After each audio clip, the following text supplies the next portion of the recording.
I don't like using ND filters in general because I really find it cumbersome to have to screw it off and on every time you want to use them. Oh, thanks. But this ND filter is different. Let me show you. Having a drop-in filter adapter simply means that every single EF mount lens that I've ever bought since I first started using a Canon system, and mind you, that's like ages ago, will be given a whole new lease of life to make videos and photos with. Because now I don't need to bring in ND filter with a bunch of different step-up rings for different lenses I want to use every time I shoot with my EOS-R. And that is a great thing. That freedom that this adapter has given me is truly liberating, to say the least, and has made me more excited to use ND filters for my videos and photos. I'd say the build quality of this adapter is pretty good, and it does feel like a proper finished product, which is really good to know because it's not exactly cheap. And the last thing you'd want to happen after spending $399 on this is you got yourself a lemon. And by that, I don't mean the fruit, okay? What? The ND filter comes with about 1 to 9 stops of filtration, so that means you virtually don't really need to take off this adapter at all. Even if you go indoors, you can always jack up your ISO and it will be fine.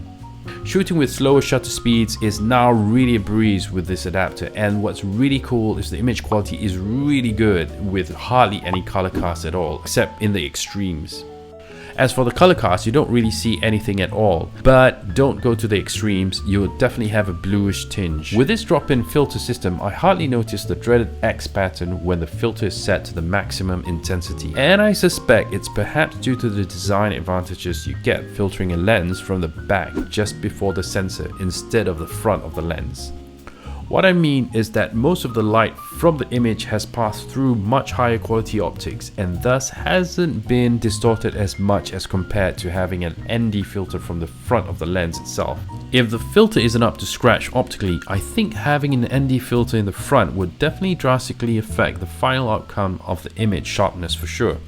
Well, I know I'm no scientist, nor am I making a scientific review, but it's just my hunch, because it seems to make sense to me to why I'm seeing sharper images from the ND filter in general, compared to the other ND filters I've been using before this. Let's talk about some of the downsides of this adapter. The only real major downside to this adapter, I would say, is its price. At $399, it isn't exactly what you may call cheap.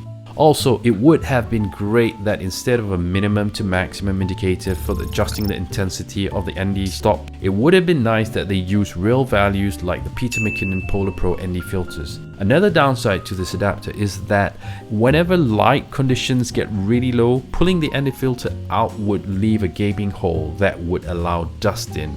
I really think instead of Canon selling us an optional $129 clear filter to slot in when you don't want any filtration, they really should have included in the box an empty slide cover to cover up the slot when you don't want to use the ND filter. So what's my conclusion? Who do I really think should buy this adapter?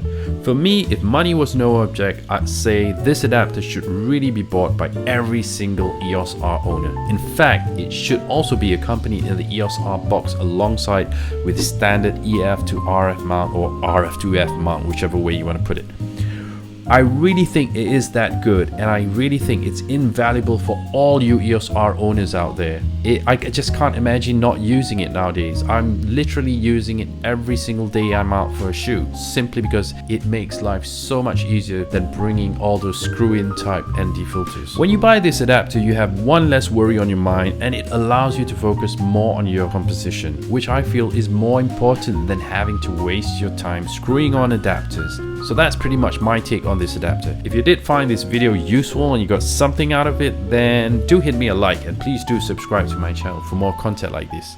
See you guys in the next video then.